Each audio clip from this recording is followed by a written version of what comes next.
રાજકોટમાં નીલ city club ફરી વિવાદમાં। નવરાત્રીના રાસોત્સવમાં નીલ સિટી ક્લબના આયોજકો ભાન ભૂલ્યા છે અને ગરબાને બદલે સિંગર શકીરાના સોંગ્સ વગાડ્યા છે। માત્ર શકીરા જ ફેમસ સોંગ જેવા જમાલ કુડુ જેવા દારૂના ગીત પણ રાસોત્સવમાં વગાડ્યા છે। બોલિવૂડ હોલિવૂડના ગીતો પર ખેલૈયાઓ જેમણે ઠુમકા લગાવ્યા, ત્યારે સવાલ એ છે કે શું નીલ સિટી ક્લબના આયોજકો નવરાત્રીને બદલે 31st સમજી રહ્યા છે? પરાક્રમસિંહ, જાણે 31st પાર્ટી ચાલતી હોય એવું લાગ્યું। નવરાત્રીમાં માતાજીની આરાધના કરવાની હોય, ગરબા રમવાના હોય, એના જગ્યાએ આ પ્રમાણે 31st પાર્ટી અને દારૂના ગીતો પર ડાન્સ કરતા ઝૂમતા લોકો નજરે પડી રહ્યા છે। આયોજકો પર કોઈ કાર્યવાહી થશે ખરા? ચોક્કસ થવી જ જોઈએ, કેમ કે નીલ સિટી ક્લબ જે છે તે રાજકોટની હાઈ પ્રોફાઇલ ક્લબ છે અને એની અંદર આ રીતે ડાન્સ થતા હોય અને જે 31st ડાન્સ થતા હોય એના કરતાં પણ ખરાબ રીતે ડાન્સ થાય છે। આવા ડાન્સ ખરેખર માતાજીની આરાધના થતી હોય ત્યારે ન જ થવા જોઈએ। પૂર્વ મુખ્યમંત્રી અને ભાજપના વરિષ્ઠ નેતા વિજયભાઈ રૂપાણી આપણી સાથે છે। વિજયભાઈ, આપ કઈ રીતે જુઓ છો આ બાબતને? મારું સ્પષ્ટ માનવું છે કે આ ન ચાલવું જોઈએ, આ રીતે ન થાય। કારણ કે નવરાત્રિ મહોત્સવ એ માતાજીની આરાધનાનો મહોત્સવ છે। ભલે અર્વાચીન ગરબીઓ જે ચાલી રહી છે, એટલે કે જેટલા ગરબાઓના મોટા મોટા કાર્યક્રમ ચાલે છે, તમે જોજો એના બધાના ગીતો ગરબા ઉપર છે અને ગરબા ઉપર બધા નાચતા હોય છે અને ગરબા ઉપર રાસ લેતા હોય છે। નાચતા શબ્દ પણ નથી વાપરતો, રાસ લેતા હોય છે। અહીંયા જે કાલ થયું છે એ શકીરાના ડાન્સ ઉપર થયું છે, એટલે મને એમ લાગે છે કે આયોજકો ભાન ભૂલ્યા છે અને નવરાત્રિમાં આ પ્રકારનું ન થાય। આ તો 31st જે લોકો ઉજવણી કરતા હોય ને એ કલ્ચર દેખાય છે આમાં, એટલે આ બહુ ખરાબ કહેવાય। નવરાત્રિ મહોત્સવ એમાં એક મર્યાદા પણ રહેવી જોઈએ। માતાજીની આરાધના એ કેન્દ્ર સ્થાને હોય અને જે કાંઈ રાસ રમાય છે એ તમામ રાસો ગરબા ઉપર હોય છે અને એ ગરબાથી આપણે જેને કહીએ કે શક્તિની આરાધનાનું આ પર્વને ઉજવીએ છીએ, એટલે આ બરોબર ન કહેવાય। આયોજકો ભાન ભૂલ્યા કહેવાય અને આ વ્યાજબી નથી। નવરાત્રિના મહોત્સવમાં હિન્દુ સમાજની લાગણી દુભાય એવા આ બાબત કહેવાય। સૌ કોઈ જાણે છે આયોજક કોણ છે, જ્યારે સામાન્ય આયોજક હોય તો પકડીને જે એનું પૂરી દેવામાં આવે કાયદેસરની કાર્યવાહી। આમાં કેમ કોઈ કઈ બોલતું નથી અને કેમ કોઈ કઈ થતું નથી? નહીં, આ તો હજી ધ્યાનમાં આવ્યું છે। કાયદેસરનું શું થતું હશે મને ખબર નથી, પણ હું એમ માનું છું કે સરકારે પણ અને પોલીસ તંત્રે પણ આ બધી વસ્તુ ઉપર ચાપતી નજર રાખવી જોઈએ અને જેમાં હિન્દુ સમાજની લાગણી દુભાય નહીં એ પ્રકારે આ મહોત્સવ અને આ રાસ અર્વાચીન જે કંઈ રાસ ગરબાઓ થઈ રહ્યા છે, જુવાનિયાઓ બધા આખી રાત જે રીતે રાસ લે છે એમાં મર્યાદાઓ ચૂકાઈને એનું ધ્યાન પણ સરકારે અને તંત્રએ રાખવું જોઈએ અને આવું કંઈ ચાલતું હોય તો એ બંધ કરાવવું જોઈએ। વિજયભાઈ, સૌ કોઈ જાણે છે પૂર્વ ધારાસભ્ય અને તમારી સામે જે ચૂંટણી લડ્યા હતા ઇન્દ્રનીલ રાજ્યગુરુની આ નીલ સિટી ક્લબ એની માલિકીની છે। હવે આયોજન કોણ કરતું હોય મને પણ ખબર નથી, એમના પરિવારમાંથી છે અથવા તો એને કોઈને જે આયોજન કરવા માટે આપી દીધું છે। જો એનું હોય તો આ બાબતે આપનું શું કહેવું? નહીં, આમાં આયોજક ગમે તે હોય, ભાજપનો કાર્યકર્તા હોય કે કોંગ્રેસનો કાર્યકર્તા હોય એ મહત્વનું નથી।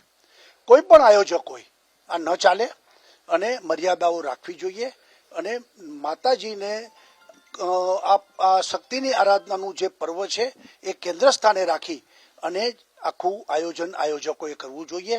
એટલે આમાં આયોજક કોણ છે શું છે એ મહત્વનું નથી, પણ કોઈ પણ હોય પણ એમને મર્યાદા ચૂકવી ન જોઈએ। એક પિક્ચર વિજયભાઈ કદાચ આપના ધ્યાનમાં હોય તો એનિમલ પિક્ચર આવ્યું હતું, એ પિક્ચર ન જોવે એ માટે માતા પિતા પણ એવું કહેતા હતા કે પોતાના બાળકો આ પિક્ચર ન જોવા જોઈએ અને આ પિક્ચરનું જે સોંગ પણ વગાડવામાં આવે છે આની અંદર, એટલે એ બહુ ખરાબ કહેવાય અને આ મેં કીધું ને આ 31st નું કલ્ચર કહેવાય, આ નવરાત્રિ કલ્ચર ન કહેવાય। એટલે આ ડિફરન્સ છે બહુ મોટો અને આવું હોય તો ચોક્કસ આ ન થવું જોઈએ। આયોજકો પણ મર્યાદામાં રહેવું જોઈએ।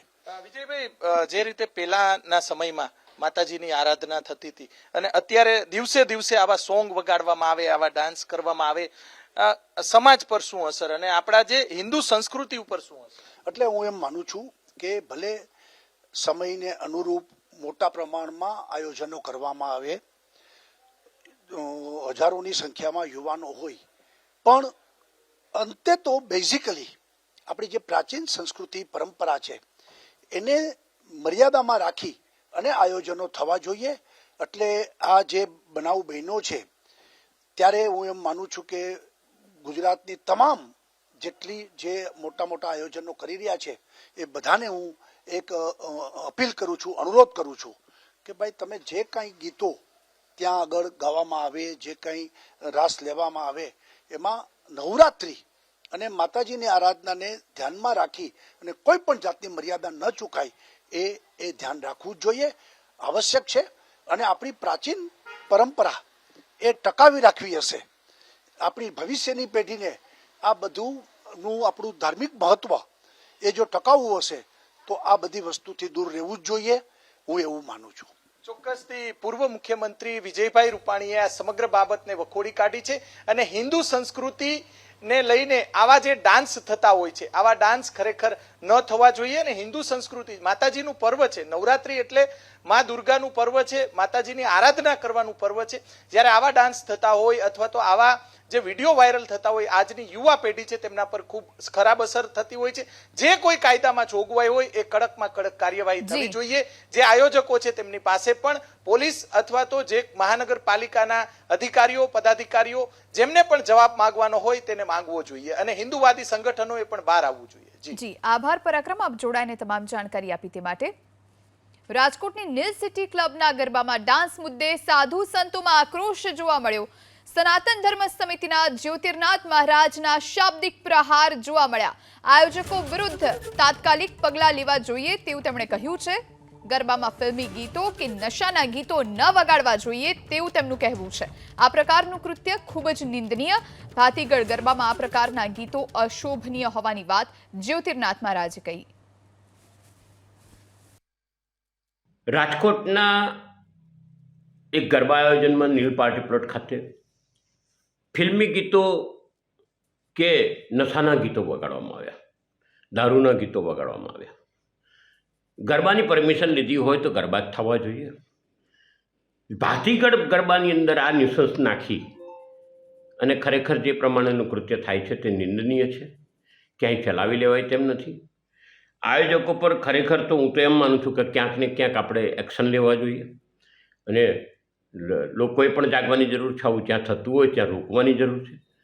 સમાજની અંદર જ્યારે યુવા પેઢીની અંદર આ સ્વચ્છંદતા પૂર્વના પ્રોગ્રામો થતા હોય ત્યારે તમે શું પ્રેરણા આપશો? સંસ્કૃતિની વાતો કરવી છે, સંસ્કૃતિ સાચવવી પડશે. સનાતન ધર્મના તહેવારોમાં આવી બેજવાબદારીપૂર્વકના કૃત્ય ત્યાં ટાઈમે હાજર પોલીસ કર્મીઓ પણ ધ્યાન દોરવું જોઈએ ને હવે ધ્યાન રાખવું જોઈએ કે આવું થતું હોય તેને રોકવાની કોશિશ કરવી જોઈએ ને રોકવું જ જોઈએ. હું એવું કહેવાય કે કાયદાકીય પગલાં પણ લેવા જોઈએ. આપ સૌને વિદિત કરવું ફરી સંસ્કૃતિ વિરુદ્ધનું આવું કાર્ય થતું હોય સમાજે રોકવાની જરૂર છે. આ તો રાજકોટના નીલ પાર્ટી પ્લોટ છે, પણ બીજે ક્યાંય પણ થતું હોય મહેરબાની કરીને રોકજો.